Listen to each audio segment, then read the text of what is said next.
由菲律宾拿一战是领先。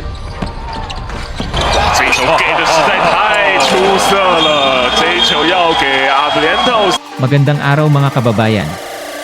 Welcome sa ating coverage ng Jones Cup 2024. Ang Red Hot Strong Group Pilipinas ay muling susubukan ang kanilang lakas para sa kanilang ikatlong sunod na panalo sa pagkakataong ito laban sa Ukraine.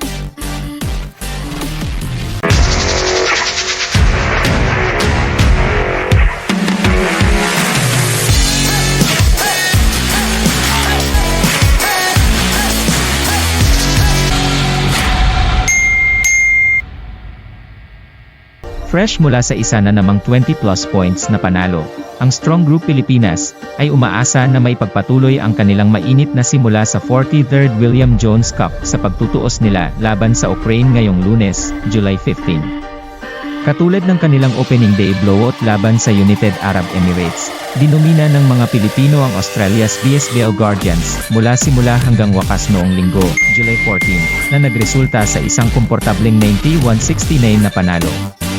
Gaya ng inaasahan, pinangunahan ni Chris Mkulov ang pagsalakay ng Strong Group. Nagtala siya ng game high na 23 points, sa loob lamang ng 22 minuto. Bukod kay Mkulov, nagpakitang gilas din sina Ange Cohen at Taduan Ig sa loob ng paint, nagtapos na may 16 at 14 points. Asahan natin na hindi magpapahinga si Mkulov at ang buong Strong Group laban sa Ukraine, habang hinahangad nila ang kanilang ikatlong sunod na panalo para sa malinis na 3-0 card sa single round robin tournament.